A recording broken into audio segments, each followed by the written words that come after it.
Alrighty, we continue on here. Jayar Jackson, Rick Strom with you. So Shaquille O'Neal was on the Lakers official podcast, and he was talking about a few different things. What was that, Taze? Because I know what he said. All right. So, way to spoil it. So, I didn't say here it. was his first part talking about his own motivation. Take a look and we'll discuss. Denzel used to put his head, even Norm used to be, oh my God, here we go. So stuff like that always motivated me. And that's why I always tell people when I needed to hit him, I was going to hit him. Like when I look and say, oh, okay, my good friend Norm is down with me. Watch this. Tuck the elbow in. Pow. On that. How much you weighing now? 385. Could you play in the NBA now? Of course I could. And a lot of people, say, oh, well, it's a different game. No, when people are doing things different, that's when you got to do something different. Okay, everybody shooting jumpers, fine, but I make my money on the inside. And, a lot of people don't understand it takes legs and strength to shoot the jumpers. And a lot of people have tried to shoot jumpers for 3 quarters against me. In the fourth quarter, banging up against me all the time. It won't work. And then I would always have that physicality. Because as you know, I don't give a shit about a find. So little guys coming to the lane, I got to touch them up. I love Shaq more and more in retirement. Same. I hated him when he was with the Lakers, but it's only because he was with the Lakers. This is an ongoing, reoccurring thing. Yes, I'm a Laker hater. So, yep. Of that era, Yes. I actually want to see LeBron do well with LA. But no, like this is the thing. People they buy into stuff so fast. Maybe it's because I'm generally a contrarian and I don't like buying into the same thing everyone likes to do and be like, oh, they're doing it, so I got to do it too. Totally. He's like, no.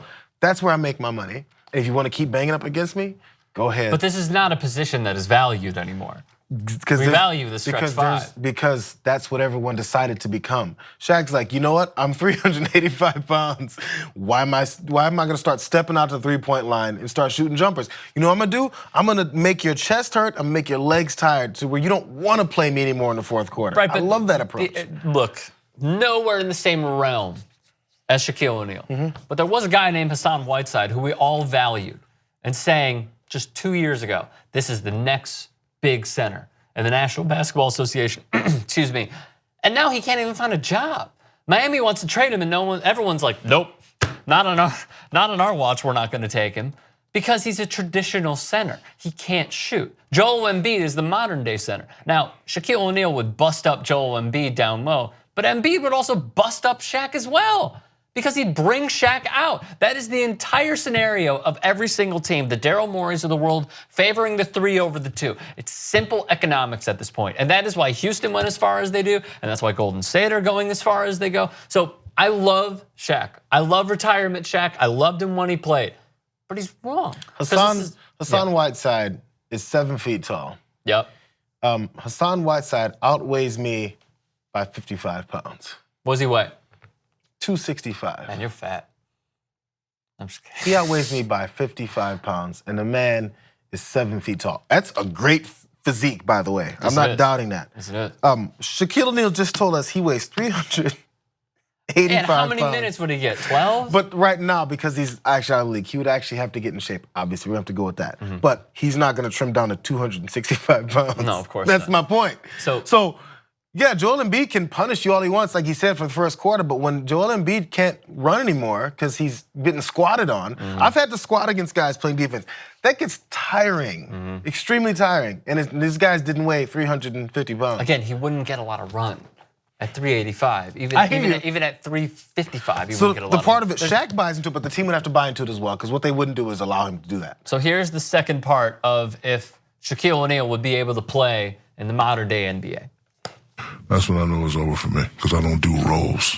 I'm the black Norm Pattis. I don't want all this shit. Should we do a couple from Twitter and the email? Yes. Sure. So from Twitter, Mikey Fowler asked if you played in the league today, and you just talked about Boogie Cousins.